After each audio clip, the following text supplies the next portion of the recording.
LCARA Ham Radio presents a Time Machine Tuesday vintage video release.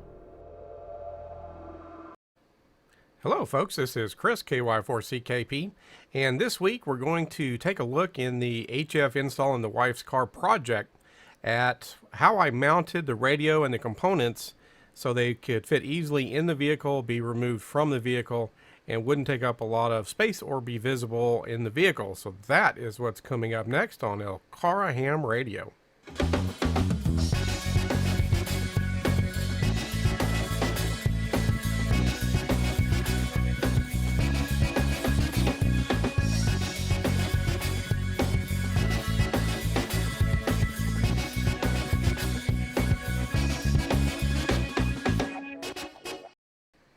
Okay, folks, so what did I choose to mount the components of the radio, the power supply, and the duplexer for the HF install in my wife's car?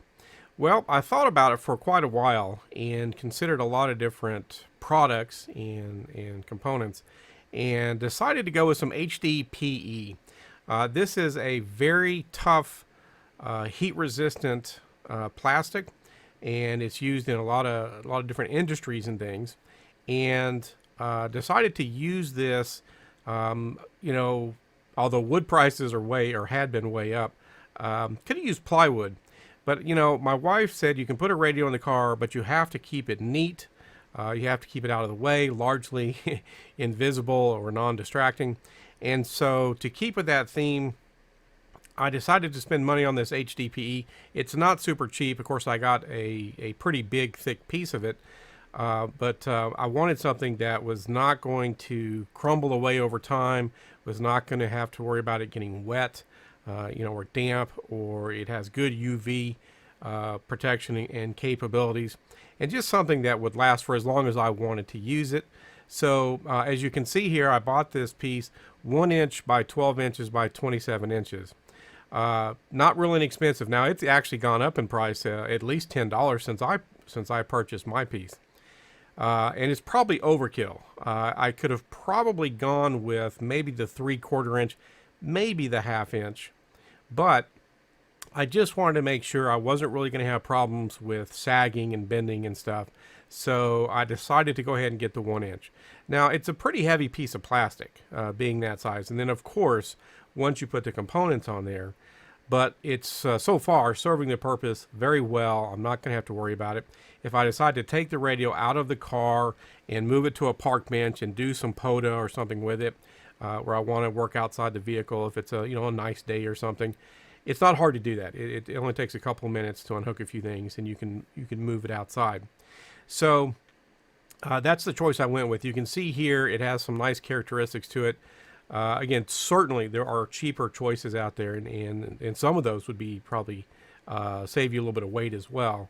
But again, I just wanted to be able to make one decision, and sort of follow that principle: pay once, cry once, and again, keep my wife happy and make sure it wasn't gonna cause problems in the vehicle or anything down the road. So again, this is really tough stuff. Again, it's used in a lot of different aspects, a lot of different industries. And the heat resistance, the UV resistance, again, this is marine grade. I felt it was going to be well suited to this task. So that's what I chose. Again, not terribly inexpensive. If you have something else laying around the house and you're going to do a similar project, certainly use whatever you'd like to use. Use some plywood, paint it up.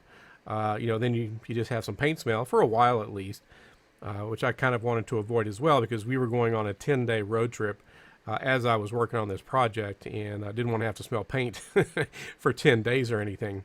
So it's high density polyethylene HDPE. You can go back and see where I got that off Amazon, and I'm sure there's other sources for that kind of material as well. Again, the 1 inch might have been overkill, but it is working very well, and I don't have to worry too much about flexing or bending or anything.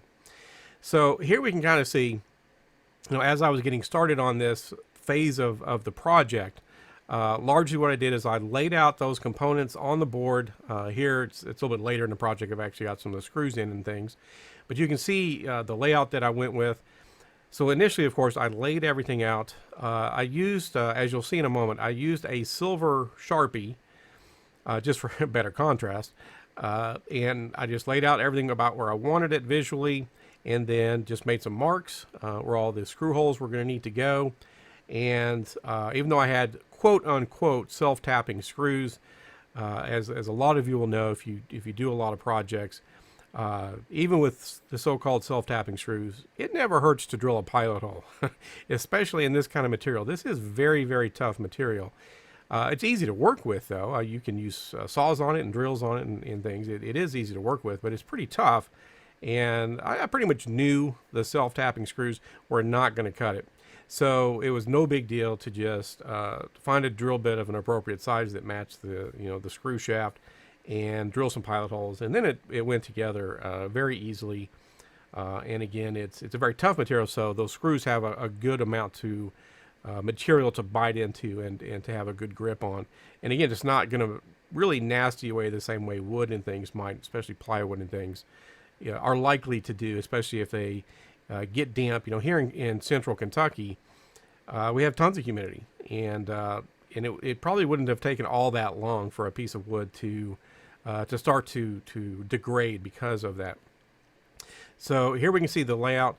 I marked all the hole positions, then just use drill bits to pre-drill some things. I used some right angle connectors and some short jumpers to go from the back of the radio to this duplexer. Now, if you remember, this is my FT991 Alpha, so it's HF, VHF, UHF capable.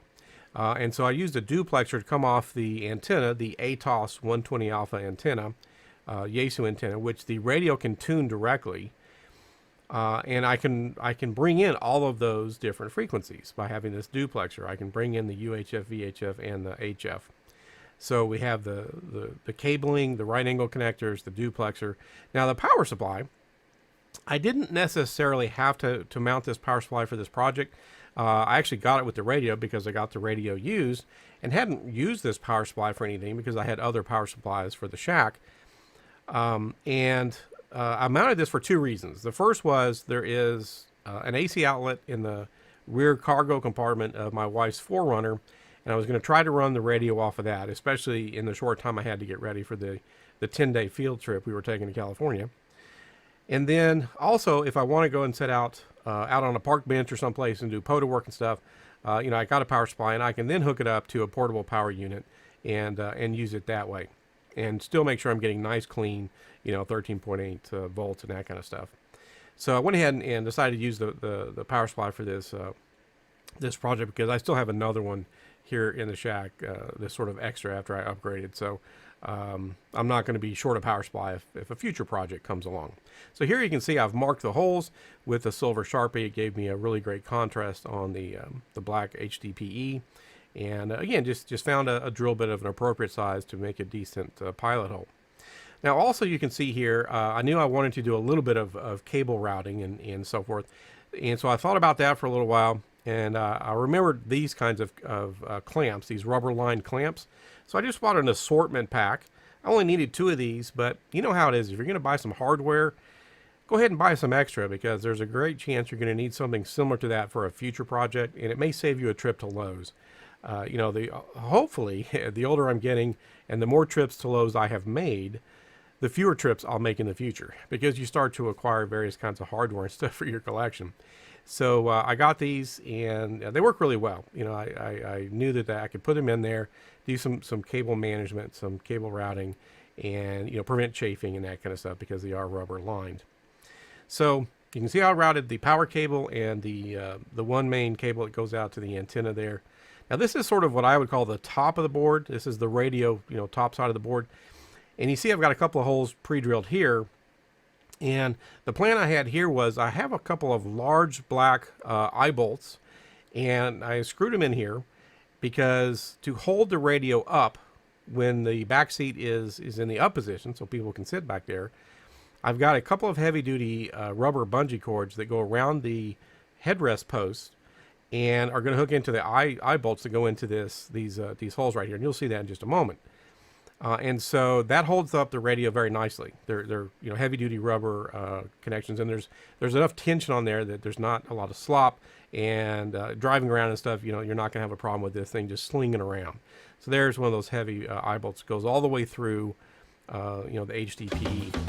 So, and what may be the final part of this series, will kind of put everything together and we'll kind of give you all a good look at how everything is set up in the vehicle and how it works.